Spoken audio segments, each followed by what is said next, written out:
এতিয়া কথা পাতোঁ এতিয়া ইয়াত যে শিশু ওলাইছে এই বিষয়টোৰ বিষয়ত কিমান দিনৰ পৰা আপোনালোকে এনেকৈ ঘাটুৰি হৈ আছে?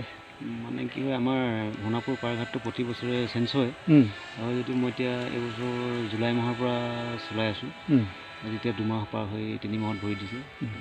প্ৰতি বছৰে ইয়াত দেখা পোৱা যায়, কিন্তু এই বছৰ অলপমান সংখ্যাটো অলপ বেছি।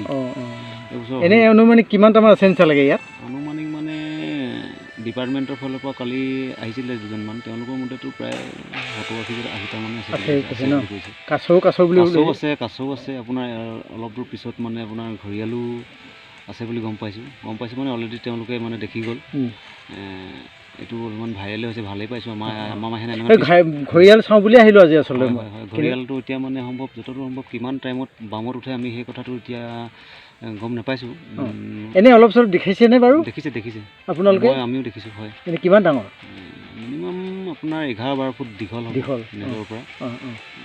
তাৰ ভিতৰত ৱেইটটো কিমান হ'ব ইমান ওচৰৰ পৰা চাবতো নোৱাৰি, শিকিবলৈ ঘৰিয়াল বোলা বস্তুটো অকণমান ভয়ো লাগে। আনুমানিক 12 ফুট দীঘলটো কিমান হয় এইটো নিজে অনুমান কৰি ল'ব লাগিব। পিছে এতিয়া এই ঘাটত যে ঘাটুৰি হিচাপে মানুহবিলাকো পাৰ কৰে, আপোনালোকে কেনেকৈ চলে?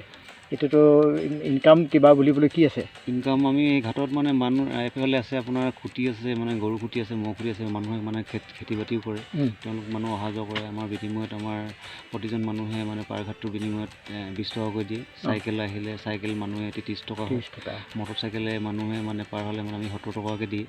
এইটো আমাৰ মটৰচাইকেল যাব এইফালে ৰাস্তা ফাঁকি আছে না? যায় মটৰচাইকেলো যায়। মানে এইফালে গৈ আপুনি অৰুণাচলৰ লগত আপুনি সংলগ্ন এইফালে নামচাই হৈ ওলাব পাৰিব। এইটো আচ্ছা, অহা যোৱা হৈ থাকে মানুহবিলাক। বেলেগনো কি সেনেকুৱাই চলি আছোঁ আমি। ঠিকে।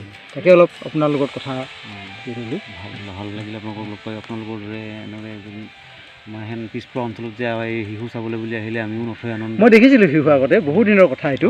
এই যেতিয়া মানে সেই ঢলা মথাউৰিটোৰ ওচৰৰ সেই মানে কলীয়াহতী বুলি কেনে কৈছে, তাত দেখিছিলোঁ। বহু দিনৰ কথা এইটো। আজি ইয়াত যেনেকৈ দেখিছোঁ তেনেকৈয়ে দেখিছিলোঁ। ঠিক আছে বাৰু।